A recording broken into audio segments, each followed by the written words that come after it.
pessoal, bem-vindos a mais um episódio do Amigos e Livros Cast. Antes da gente começar, temos 2 recadinhos rápidos. O primeiro é que o nosso podcast está disponível não só no Spotify, mas também no YouTube, Deezer e Amazon Music.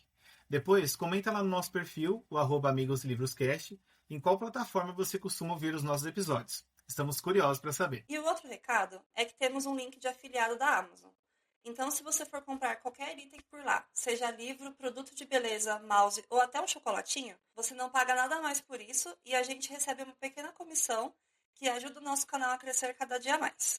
Fala pessoal, sejam muito bem-vindos a mais um episódio do Amigos e Livros Cast. Hoje nós vamos mergulhar num tema um pouco polêmico, que são as adaptações de livros para o cinema. Nós sabemos que esse é um tema que muitas vezes causa um pouco de confusão, porque as pessoas elas esperam que o livro favorito dela seja adaptado de acordo com o que ela pensou, só que ela esquece que muitas vezes tem a visão do autor do livro e também tem a visão do diretor do filme. Ou seja, são muitas coisas para se pensar e para se colocar em conta. Então são 3 visões diferentes. E aí, Di, você acha que vai dar bom esse episódio? Eu acho que vai dar bom. Uma coisa que a gente aprende ao longo dessa vida é a calibrar as expectativas quando falamos de adaptações literárias. Porque a gente tem o quê? Uma mente muito criativa. Não adianta a gente querer ansiar e esperar e ficar emocionado achando que o diretor lá do outro lado do mundo vai imaginar do jeitinho que a gente imaginou. Não vai acontecer isso, gente. Infelizmente. A gente queria fazer só um comentário para quem não sabe. O Rafa é cinéfilo. Então, assim, quiserem falar de cinema, chame o Rafa. Porque ele sabe de tudo. Gente, eu gosto de filme, eu gosto de cinema. Eu e o Rafa vamos no cinema juntos, sei lá desde quando, acho que desde que a gente começou a trabalhar. Frequentamos cinemas por muitos anos, assim, logo quando a gente começou a vida profissional. Porque a gente trabalhava próximo e pegava o mesmo ônibus no horário, então partiu o cinema. Muitas segundas-feiras de R$2 no Cinemark pra conta. Então, o Rafa, assim, gosta muito, consome muito, acompanha as premiações e tudo mais. Vão vir muitas informações importantes aí para vocês ao longo do episódio. Mas, Rafa, antes da gente mergulhar aqui no mundo cinematográfico que você também ama, como foi sua semana de leituras? Me conta. Gente, essa semana foi meio corrida porque eu entrei de férias agora, essa semana que a gente tá gravando, dia 1º de fevereiro. Mas foi uma semana meio conturbada aí, com muitas coisas de trabalho e tal. Mas eu consegui ler algumas coisas. Terminei de ler um livro de suspense, que foi A Intrusa, da Frida McFadden. Li em 2 dias, me apaixonei. Você devorou ele, né? Devorei, porque a Frida tem esse talento. E retomei a minha leitura de Mistborn. Então estou muito feliz que retomei aí. Eu já estou na segunda parte do livro. E fiz a burrada de começar a participar também da leitura coletiva de Caminho dos Reis, da Tami. Então, assim, temos 2 tijolões do Brandon para mim ao longo do mês de fevereiro e março, porque esses livros eles vão me acompanhar por mais de um mês. E a minha semana, em resumo, foi essa. Também eu assisti um filme que eu vou comentar nesse episódio. Mas, enfim, como é que foi a sua semana de leitura? Conta pra gente. Ai, a minha foi bem gostosinha. Eu estou lendo O Florescer da Aurora, da Lily A. É sobre uma adolescente de 17 anos se descobrindo na vida e tudo. Todo aquele primeiro beijo, primeiro amor e tudo mais, tá bem gostosinho. Devo terminar ele hoje. Mas foi isso, acho que eu li poucos dias, não li muitos dias, não. Fui lendo ele picadinho, acabei não fazendo leitura paralela essa semana. Sim. Então, tá vendo, gente, que às vezes o ritmo de leitura, ele impacta bastante também no ritmo da nossa vida, das obrigações, responsabilidades. Acontece É mil e aquela uma máxima, coisas. né? O meu trabalho me atrapalha a minha vida de leitura. Gente, que absurdo isso, não tem como. O meu Muda, trabalho Brasil. que paga os meus livros atrapalha o meu ritmo de leitura. Muda, Brasil. Tem que mudar isso. Ai, gente. Mas vamos gente, falar de filmes? Vamos. vamos falar de filmes agora. Bom, pra gente começar esse episódio, nós dividimos ele em 2 partes. Então, a primeira parte vai ser dos filmes que já foram lançados esse ano, que foram adaptados de livros. E a segunda parte dele vai ser filmes que ainda serão adaptados e que já tem algumas datas de estreia e tal. Então, quer começar com o primeiro filme que foi lançado esse ano, foi adaptado de livros também? Sim. Vamos começar com De Férias com Você, que é um livro da Emily Henry, um romance, French to Lovers. Ele foi uma adaptação da Netflix, então eles lançaram, se não me engano, no dia 9 de janeiro. E aí eu tenho polêmicas, né? Porque para quem escutou o episódio da primeira semana de fevereiro, que a gente falou das leituras de janeiro, eu falei do De Férias com Você, porque peguei o livro para ler, naquele negócio assim, ai, vou ler romance gostosinho, vou assistir o filme, aquele combo que não tem erro. Mas no fim deu ruim. O livro não rolou. Quem escutou o episódio lá do dia 2 de fevereiro já vai saber o que eu tô falando. Senão você volta lá depois e escuta. E aí, o que acontece? Eu tentei assistir o filme 2 vezes e não consegui. Eu não gostei do livro, gente. Eu fiquei injuriada com o livro e eu não consegui assistir o filme. Aí depois vocês me contem quem assistiu o filme, se gostou, se não gostou. Tiveram pessoas que me falaram que o filme estava melhor que o livro, mas aí como eu peguei um rancinho, eu não consegui assistir o filme ainda, mas tentarei assistir depois. A Di ficou Mas meio fica a dica, traumatizada. acho que fiquei. Mas fica a dica aí de adaptação de romances. De Férias com Você, no Anota Netflix. aí, hein? Anota aí, hein, gente. Então tem primeira adaptação de Férias com Você. Aí, outra adaptação que eu assisti também no comecinho de janeiro foi A Empregada. Tinha já sessões de pré-estreia desde o dia 19 de dezembro. Eu fui assistir com uma amiga minha. E assim, pessoal, A Empregada, a adaptação do filme, eu gostei bastante, tá? O livro já é muito legal, pelo menos eu gosto muito do livro da Empregada, mas o filme eu achei que ele tem pouquíssimas mudanças, ele é bem fiel até ao livro, tudo que acontece ali, de fato, tá no livro. Tem algumas mudanças que elas fizeram em relação, por exemplo, o quarto da Millie, né? Eu achava que fosse um quarto bem menor do que tem no filme, o quarto no filme ele é um pouco maior. E no final, ali, assim, o desfecho do filme tem uma parte, alguma mudança também, mas eu gostei, no geral, foi uma experiência muito positiva. Eu gostei também da Sydney no papel, mas para mim, quem rouba a cena é a Amanda Seyfried, que faz a Nina, que é a patroa da Millie no filme, e as duas são excelentes. Na verdade, o elenco todo tá muito bom, mas o personagem da Nina, que é o personagem da Amanda Seyfried, ele tem muitas camadas. Então, eu gostei muito dela como a Nina. Eu acho que ela conseguiu trazer esse comportamento da Nina que ninguém consegue entender lá no início, por que que ela tá agindo daquela forma, e depois, para quem lê o livro sabe que a gente tem uma visão da Nina também sobre tudo que estava acontecendo. E, gente, foi aquela farofa que a gente gosta de filmes de thriller de suspense e tal, então eu curti muito. Amanda manda muito bem, né, gente? Vamos combinar Então, que eu Amanda, não, né, não gente? assisti A Empregada, porque, né, não curto esse gênero, mas a Amanda arrasa pra caramba. Eu gosto muito dos filmes dela. Gente, a Amanda, ela pisa em todo mundo nesse filme, ela engole todo mundo. E aí eu queria comentar um outro filme que eu assisti ontem, no dia 30 de janeiro, que foi o Hamlet, A Vida Antes de Hamlet. Esse filme ele foi inspirado no romance homônimo de Meg O'Farrell, que se chama Hamlet também. E ele É uma foi peça, não dirigido... é?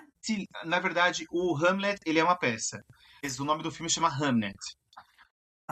Na verdade, o Hamlet, é uma história pessoal do próprio William Shakespeare. E o Hamlet foi um filho que o William Shakespeare teve.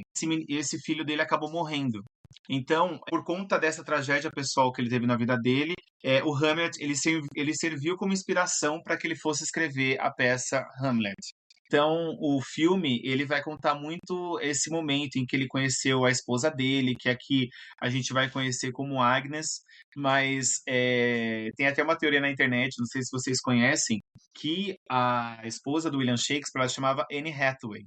Até resgataram algumas fotos antigas, imagens, na verdade, né, porque não tinha foto daquela época, pinturas e tal, e que a esposa dele era muito parecida com a Anne Hathaway. Então, a nossa Anne Hathaway que a gente conhece. Então, assim, Nossa, eu não Mistérios da sabia dessa, Meia-Noite. não.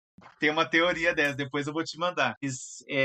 Então a gente vai conhecer muito essa trajetória dele, desde o momento que ele conhece a Agnes, que depois eles se casam, daí eles têm duas filhas e um filho. O filho dele é o Hamlet.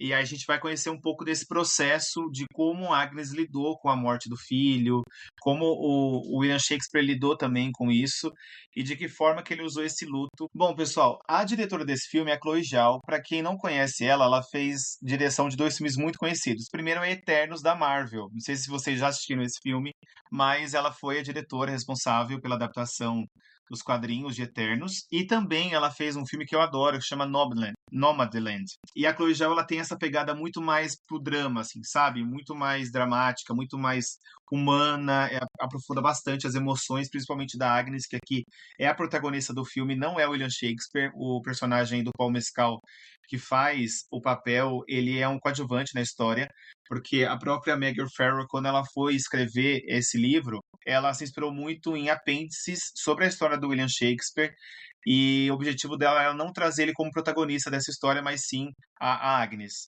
Fica a recomendação, esse filme está indicado ao Oscar em diversas categorias, inclusive de melhor atriz, melhor filme, e com certeza a Jessie Buckley, que faz Agnes, ela vai ganhar o Oscar de melhor atriz esse ano, porque de todos os filmes que eu assisti do Oscar até agora, ela para mim é a melhor atriz desse ano, como atuação mesmo. É um papel muito forte que ela faz. Para mim, 10 de 10. Eu saí do cinema assim, colichado ontem, porque realmente é um filme muito, muito lindo. Então fica aí também a recomendação. Hamlet, A Vida Antes de Hamlet, já está em cartaz desde o dia 29 de janeiro. Muito que bem. Bom, acho que a gente pode começar então falando agora dos que estão por vir, que tem algumas adaptações interessantes que vem aí. A primeira que eu vou comentar é O Morro dos Ventos Uivantes, que é um grande clássico da Emily Brontë, que aí é um romance gótico inglês. Ele é famoso porque é um romance obsessivo ali entre o Heathcliff e a Catherine. Já tiveram várias versões, já teve adaptações e tudo mais, mas ele segue sendo aí um grande clássico. Confesso que eu já tentei ler mais de uma vez, mas não rolou. Mas assim, a versão que eu tenho aqui é daquelas baratinhas, daquelas... Como fala? Daquelas banquinhas que fica vendendo livro de 10, 15 reais, sabe? Sei. Aí eu não sei se a tradução não é muito boa, porque é dessas versões baratinhas. Como agora vai ter uma nova adaptação, provavelmente eu vou acabar comprando alguma versão melhor de tradução dele para tentar de novo. Pois sim, gostamos de romances e gostamos de romances de época, que no caso dela não é de época, porque foi escrito no mesmo momento, né? Lembrei do papo lá da Julia Quinn. A Julia Quinn escreve romances de época. A Jane Austen fazia críticas à sua época com seus romances. A Emily Brontë é a mesma coisa.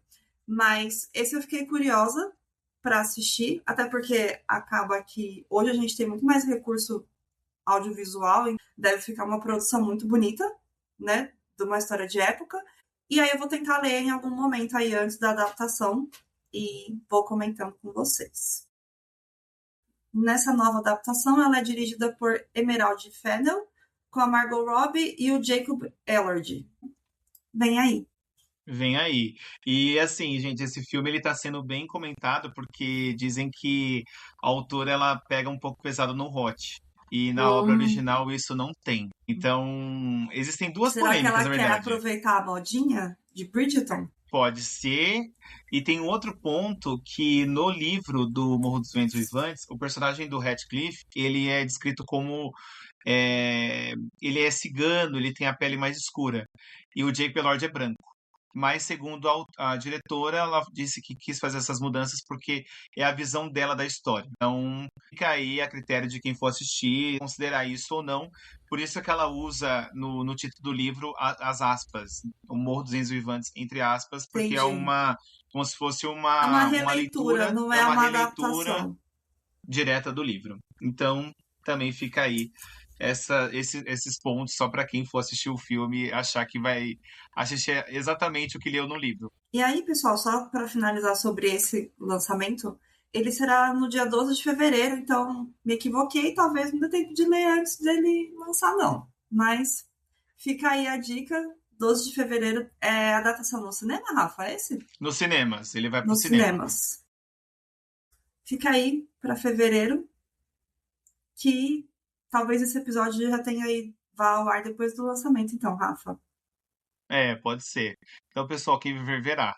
E também teremos a adaptação de Devoradores de Estrelas, que é o best-seller do Andy Weir. O Andy Weir, gente, ele é o mesmo autor do livro Perdido em Marte. Não sei se vocês chegaram a ver, com o Matt Damon. Esse filme é muito legal. Eu assisti a adaptação. E nessa história a gente vai conhecer o Ryland Grace. Ele acorda em coma a bordo de uma espaçonave, ele tá com uma equipe ali de 2 tripulantes, e esses tripulantes morreram depois de um acidente que eles sofreram ali, e o Ryland, ele acaba tendo amnésia. E para ele voltar para casa, ele precisa recuperar a memória, só que para isso ele vai ter uma aliança inesperada no meio do caminho aí dessa expedição. Então, eu não sei o que esperar desse filme, mas muito provavelmente eu não vou assistir, porque ele vai ser feito pelo Ryan Gosling, e eu odeio Ryan Gosling. Então, assim, gente, fica aí só o recadinho para quem... Gente, nossa, eu não suporto o Ryan Gosling, gente. Mas assim, pra quem quiser, boa sorte, sucesso. Desejo todo o sucesso do mundo pro Ryan Gosling, mas eu não vou assistir. A história parece ser muito legal, gente, mas tudo que tem a Ryan Gosling, eu passo. Gente, não cancelem o Rafa, por favor, só por causa do Ryan Gosling. Exato, gente. Não, tá tudo bem, tá? Se você gosta e tal. Eu assisti Barbie, mas é porque tinha Margot Robbie, outras coisas pra assistir. E eu acho que no Barbie ele até que tá bem, porque ele faz um boneco, né, gente? Então, eu acho que não tem muito o que cobrar. Mas outras coisas eu, de fato, passo. Desculpa ser sincero, mas a gente tá aqui pra isso também. Pois é. Bom, vamos à próxima adaptação depois dessa mini Desabafo? polêmica, desse mini desabafo do Rafa. A próxima adaptação que a gente tem na lista aqui, para o dia 16 de julho, é a Odisseia. É uma adaptação daquele clássico poema heróico de Homero, que é a continuação de Ilíada, que conta a história de Odisseu, ou Ulisses em algumas traduções, tá? E tentando por 10 anos retornar para casa em Ítaca, após a vitória na Guerra de Troia, irado, o deus dos mares Poseidon faz de tudo para impedir que ele volte a sua esposa Penélope. Essa adaptação do épico de Homero será dirigida por Christopher Nolan, com Matt Damon como Ulisses. Gosto. Então, aguardemos, porque é um grande clássico, vai ser interessante. Gente, e esse filme tem um elenco de, não sei se você chegou a procurar, mas Não. só tem assim, Zendaya, Tom Holland, Anne Hathaway, Meu Charlize Deus! Theron. E você É só só colocou os o Matt mais. Damon no roteiro? Sim, tem muita gente de peso nesse filme. Pesadíssimo Não, o elenco. o elenco é de peso e assim, né, gente? Estamos falando do Christopher Nolan, que é o cara de Interestelar, que é um cara que ele não vem pro cinema pra brincar. E o filme foi gravado em IMAX, então assim, tem muita. Eu acho que assim, e ele vai ser lançado no meio do ano, que é uma janela bem quente pro cinema. Então, vem aí. Entendi. Interessante. Bom, eu acho que vai ser 3 horas de filme, tá, gente? No mínimo. É porque o livro é Aguardemos. grandão. Aguardemos. E agora, né, gente? Chegaram os refrescos. Eu me arrepio só de pensar nesse filme. Dia 20 de novembro teremos ele, Amanhecer na Colheita, nos cinemas. Gente, eu acho muito engraçado, porque o livro já foi lançado no ano passado e a gente já vai ter o filme agora em novembro. Que maravilha. Eles Quando querem você... aproveitar o hype da saga, né? Exato, porque eu acho que como é que é? A Cantiga dos Pássaros não foi tão rápido assim, Mas eu o acho lançamento. que o livro da Cantiga dos Pássaros também não gerou tanto barulho como o Amanhecer na Colheita. Será, Di? Porque eu lembro que o Eu nem Cantiga, li. eu acho que ele gerou sim, porque ele foi lançado na pandemia. Então o pessoal tava em casa e tal. Então eu acho que ele gerou sim, mas eu acho que ele demorou mais tempo. Pelo fato também do período que ele foi lançado, pode ter sido isso também.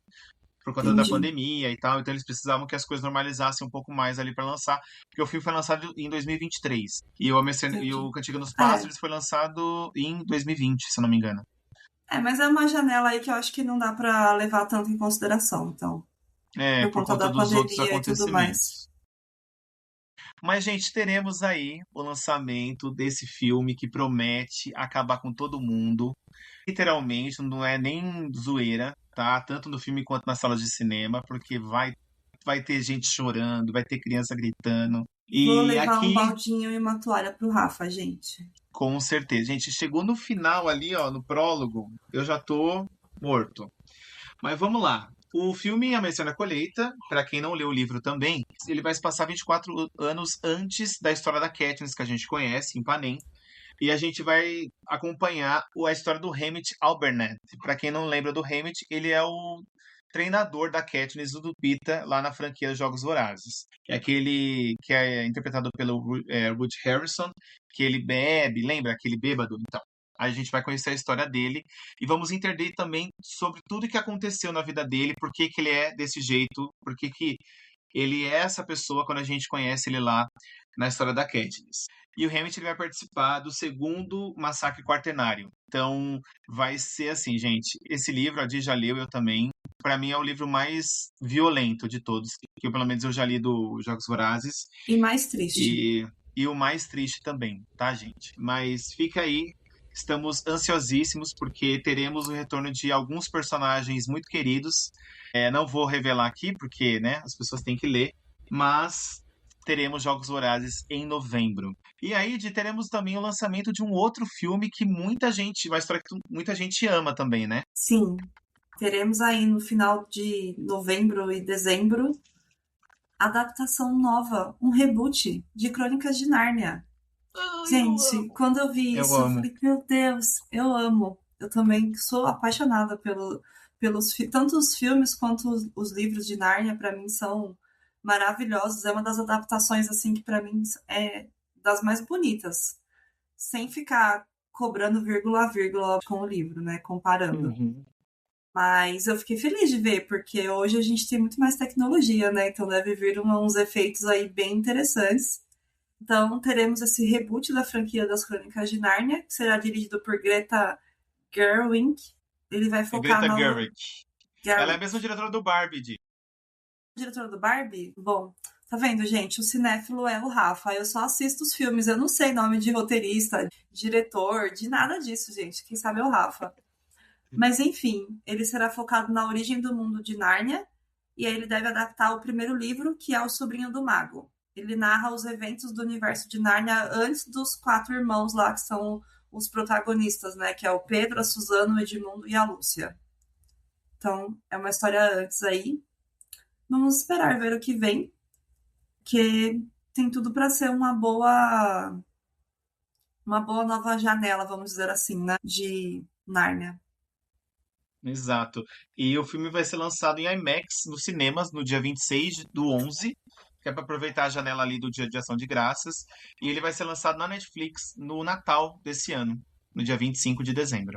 Então, família, fica aí avisado que temos compromisso dia 25 de dezembro. Talvez atrapalhe o jantar, as comemorações do dia 25. Sim, disseram numa matéria que eu vi há um tempo atrás que vai mudar o cinema esse filme, tá? Não sei o que significa isso, mas disseram que o cinema nunca mais será o mesmo depois do lançamento desse filme. Caramba! Não sei se é tecnologia, Tecnológia. se vão... Enfim, prometeram.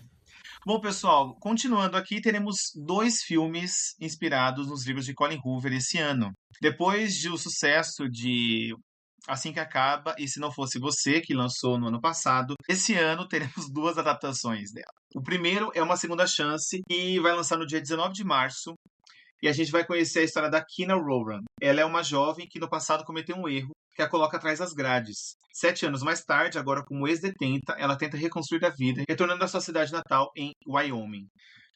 Muita gente fala muito bem dele. E eu, inclusive, quero ler esse livro antes de assistir o filme.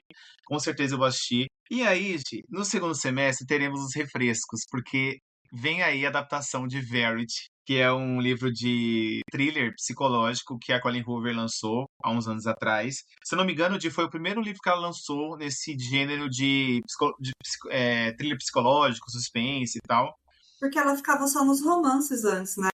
Ela ficava só nos romances. E, gente, esse livro, se você não gosta de Colin Hoover, pode ler Verity, porque vai dar bom. Na verdade, gente, tem 3 pessoas muito famosas nesse filme, tá? A gente vai ter o Josh Hartnett, que vai fazer o marido, o Jeremy. A gente vai ter a Verity, que vai ser interpretada por Anne Hathaway. Inclusive, Anne Hathaway tem 5 filmes para lançar dele esse ano. Então, vocês vão cansar de ver a cara da Anne Hathaway em 2026. A gente não cansa de ver a cara da Anne Hathaway. Eu amo. Pra mim... Eu Pode amo. vir. Inclusive, de 1º de fevereiro, hoje à noite, vai lançar o primeiro trailer completo de O Diabo Veste Prada 2. Então, vem aí. Fiquem atentos, fica atenta. Quando sair esse episódio, com certeza o pessoal já viu, mas só para uma informação de bastidor aqui. E teremos Dakota Johnson como a personagem, a Lowen, que é a protagonista da história. Gente, o que fala Verity? Verity, a gente vai conhecer a história da Lowen Ashley, que a Lowen ela é uma autora de livros e tal, mas ela nunca bombou. Ela sempre foi uma pessoa que estava ali à margem, sempre publicando de forma independente. E um dia o agente dela procura a Lowen e fala assim: olha, Lowen, a gente tem uma oportunidade para você, porque a Verity ela quer contratar você para poder terminar de escrever uma série de livros dela muito famosa. E a Lowen, ela fica muito surpresa com isso. Então ela vai, tem uma entrevista ali com o marido da Verity e ele contrata ela. Por que que a Verity contratou a Lowen, gente? A Verity, ela sofreu um acidente que a deixou incapacitada. Então ela fica acamada, sem conseguir se mexer e tudo. E a Lowen, ela vai morar na casa da Verity para conseguir ter acesso ali todos as anotações, né, tudo que ela tinha construído até então para poder finalizar essa série. Só que quando ela chega lá, ela descobre cartas que a própria Verity escreveu ao longo da vida dela e muitas vezes relatando a vida que ela tinha no casamento e coisas que aconteceram na casa e tal. E assim, gente, esse filme, eu não sei como é que vai ser, mas ele me lembrou muito uma estética daquele filme Garota Exemplar. Sabe que a câmera ela vai mostrando aos poucos a casa. A Lowen, ela diz que ela vê a Verity em alguns momentos dentro da casa, ela não tá, ela meio que tá mentindo. Então, ele é um livro, uma história que você, a todo momento, você está se perguntando o que que é verdade e o que que é mentira. É muito bom. É muito bom e eu tenho altas expectativas com esse filme. Vamos ver se eles não vão mexer tanto, né? Eu tô com muito medo disso acontecer, mas é uma história que tem um potencial gigante e eu tô muito curioso para ver Anne Hathaway de vilã, porque eu acho que eu nunca vi ela nesse papel. Então vamos ver aí o que que vai acontecer. E o filme está previsto para lançar em outubro de 2026, não tem uma data ainda confirmada, mas vai ser ali para setembro, outubro deste ano.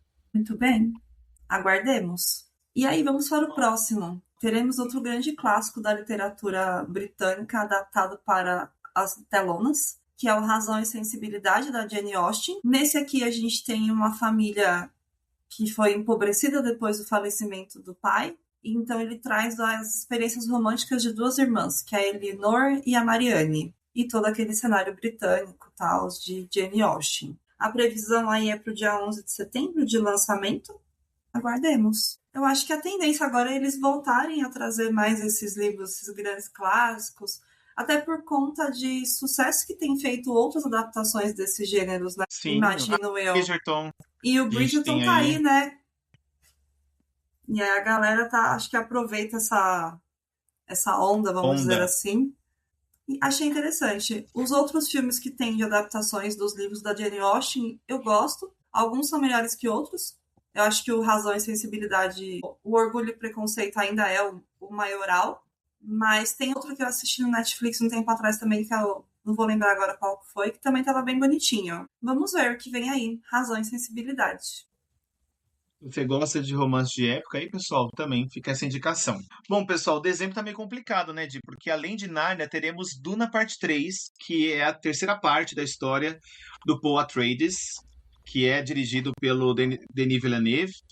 E é um sucesso Duna nos cinemas, né, para quem já assistiu a primeira e a segunda parte. E a gente agora vai ter os desdobramentos do Paul Atreides como imperador do universo conhecido, aprofundando as consequências de suas escolhas e o impacto de seu governo. Então, para quem já leu os livros de Duna, sabe que o Paul Atreides ele tem uma mudança ali na sua postura como um governador, então um governante, na verdade, desse planeta, dessa sociedade, e ele vai adaptar diretamente o livro O Messias de Duna. Eu tô com bastante expectativa. Duna era um filme que eu não curtia, eu achava o filme meio chato, assim, mas um dia eu me propus assistir e eu gostei bastante, tanto que o segundo eu fui ver até no cinema, porque ele é um filme para se ver no cinema mesmo, ele é muito grandioso, assim, e tô bem curioso para assistir aí essa terceira parte, vamos ver. O filme lança em dezembro, não tem uma data ainda específica, mas assim que tiver a gente divulga aí nas nossas redes também. E aí, Di, para fechar nossa lista, a Di tinha que falar do grande lançamento desse ano. Eu acho que de todos que a gente trouxe aqui, gente, nada supera esse que a Di vai falar agora. O mais aguardado pelo mundinho literário da bolha dos romances, clichês e bregas que amamos, A Hipótese do Amor, de Ellie Hazelwood. Nossa, gente, aleluia, Vem Deus. aí. Então, se você vive fora dessa bolha de romances, clichês e bregas, talvez você não saiba. Mas já está rolando muito conteúdo na internet sobre a adaptação desse best-seller da Ellie Hazelwood, A Hipótese do Amor. Então, nessa adaptação nós temos uma entusiasta das ciências e estudante de PhD em biologia pela Universidade de Stanford. Relutante em se apaixonar, ela prefere se manter segura em seus estudos do que em algo incontrolável como o amor. Ainda mais quando sua melhor amiga insiste que ela não superou o seu ex-relacionamento.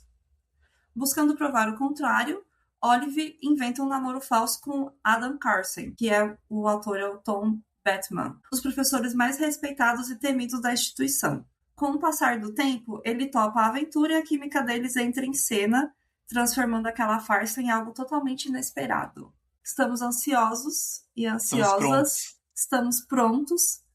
A Arqueiro tem soltado alguns videozinhos com os dois atores, eles têm feito algumas piadinhas, algumas coisas já, então estamos ansiosos por essa adaptação. Só uma curiosidade bem engraçada é que o elenco desse filme tem tudo a ver com o momento em que a Ellie Hazelwood ela se inspirou para escrever A Hipótese do Amor, porque A Hipótese do Amor ele foi uma fanfic inspirada em Reylo, que é esses romances inspirados naquela fic de Rey com Kylo Ren de Star Wars. E a Daisy Ridley, ela trabalhou com Adam Driver, e foram essas duas personalidades que inspiraram os protagonistas de Hipótese do Amor. E o Tom Bateman, ele, na verdade, é o marido da Daisy Ridley na vida real. Então, assim, a gente vai ter aí mais ou menos um pouco dessa brincadeira, né, que a galera na época fez, porque o Tom Bateman, ele é, de fato, casado com a Rey do Star Wars. Não é o Adam Driver, mas teremos o Tom Bateman como o Adam Carson. Inclusive, eles têm até o mesmo nome, né? Que é o professor da Olive. Então, eu tô muito animado também, tô prontíssimo para assistir esse filme. E, bom, eu fico na ansiedade aqui até o lançamento, porque a gente fica o quê? Na esperança de uma boa adaptação, um romancezinho gostoso, um negócio ali, entendeu? Não precisa ser fiel ao livro. A gente já falou sobre isso. Mas esse acho que é o dos que temos maiores expectativas. Vamos ver. E aí, Rafa, antes da gente encerrar esse papo meio cinéfilo, meio literário, tem alguma adaptação que não foi confirmada ainda, que você está ansioso, que você está acompanhando rumores? Com certeza. Inclusive, essa amiga Abby Jimenez está sendo sondada para ser adaptado um livro dela. Mas já não postaram que iam ser 3? Que era... Na verdade, já está bem encaminhado, mas eles ainda não revelaram qual que é o filme. Qual que vai ser o livro que vai ser adaptado. Eu torço muito para que seja adaptado para Sempre Seu, porque, né, é o nosso queridão. E se não Daria for... para fazer um filme só, com Parte do Seu Mundo, Para Sempre Seu... E eu esqueci qual é o outro. O Até o Fim do Verão. Até o Fim do Verão, isso aí. Faz uma trilogia de filme, gente, por favor. Filme de romance, entendeu? Porque eles estão todos juntos na mesma cidadezinha ali, entendeu? Já junta todo mundo.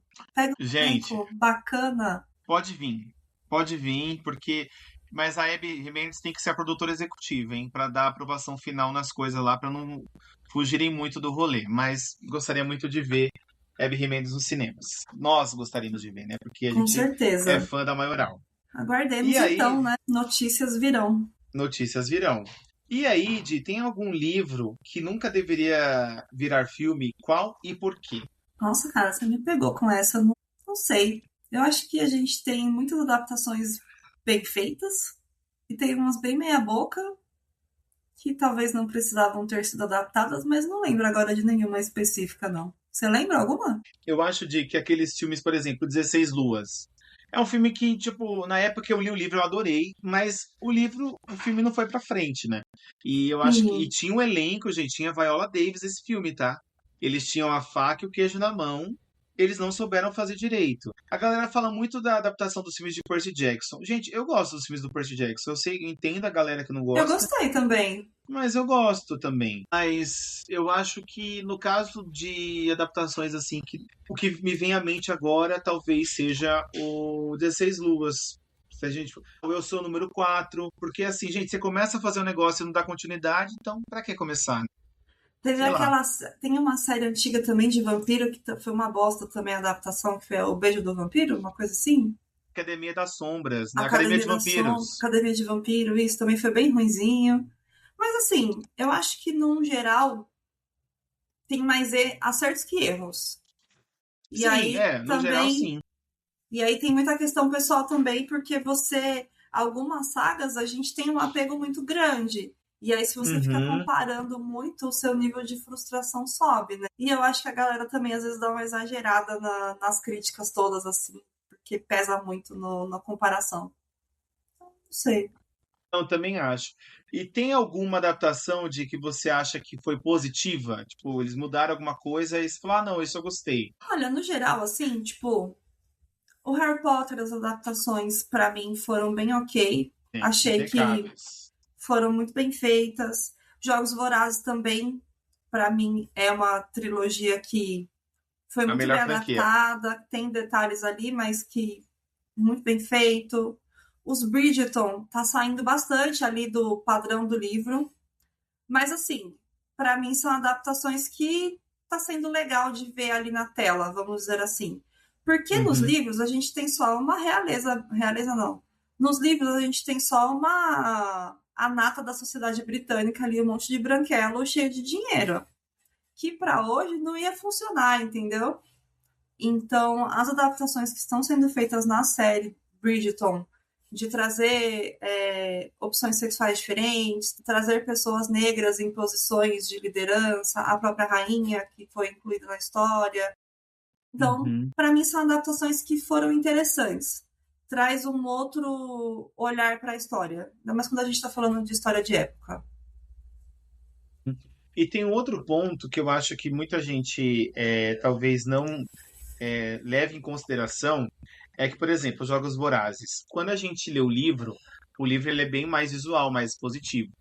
E quando a gente vai para uma linguagem para o cinema, isso aconteceu também com os 50 Tons de Cinza, por exemplo. Eles precisam dar uma amenizada, entre aspas, no que a gente lê como uma coisa mais pesada, seja violência sexual ou qualquer outra coisa, porque você perde muito a classificação indicativa do filme. E, gente, Sim, todos os filmes que são mais classificação 18 ali, né?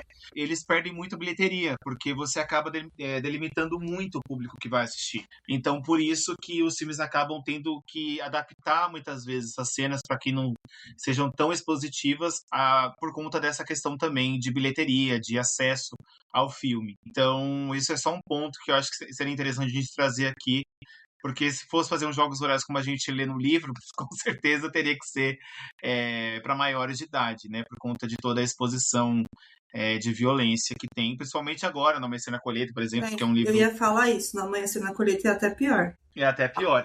Na verdade, gente, eu nem sei como é que eles vão adaptar. Estou bem curioso porque o livro ele é bem expositivo na parte de violência. Fica aí essa questão também. Mas eu acho que, no No geral, fim das contas, a gente tem que lembrar que é um comércio, né? Que eles vão fazer o que é interessante para rentabilizar tudo isso. é dinheiro, gente. No fim das contas, o que vai mandar ali é dinheiro. Se a franquia dá dinheiro, continua. Se não dá dinheiro, descarta e pula para a próxima. E já aconteceram franquias que foram interrompidas no meio do caminho. O Divergente foi uma delas. A gente Sim. nunca teve o último filme Divergente, o Convergente, por conta disso. Porque não E souberam assim, fazer também. não foi uma adaptação tão ruim. Para mim, o primeiro e o segundo tá bem bacana. E Acho que fez aí sucesso. Fez fez sucesso sucesso. estrondoso. Eu acho que foi no terceiro filme que perderam a mão, assim, que ficou bem fora da casinha. E aí acho que foi onde Uhum, se perderam e cancelaram a franquia. exatamente. E a galera fica bem brava no final de Divergente, inclusive, porque acontece uma coisa ali, pra quem já leu, sabe? E a galera Uhum, fica ainda mais puta. Então, eu acho sim. que deixa quieto, né? E eu acho, pessoal, que no geral foram essas as adaptações que a gente queria trazer aqui pra vocês. Depois conta pra gente qual adaptação você mais quer assistir aí ao longo de 2026. Então é isso, pessoal. Leitura mais filme é um combo que vai render muita pipoca, ingresso de cinema, dinheiro ao longo desse ano, debates para os próximos anos, com certeza. Di, tem mais algum ponto? Não, só a expectativa e a ansiedade ao longo do ano. Vamos Aguardaremos. Aguardaremos, pessoal. Então é isso. Não esqueçam de seguir o nosso podcast, o @AmigosLivrosCast lá no Instagram, também se inscrever no nosso canal no YouTube. E a gente se vê no próximo episódio. Obrigado, Obrigada por pessoal. ouvir até aqui. Até mais. Tchau, tchau. Tchau, tchau.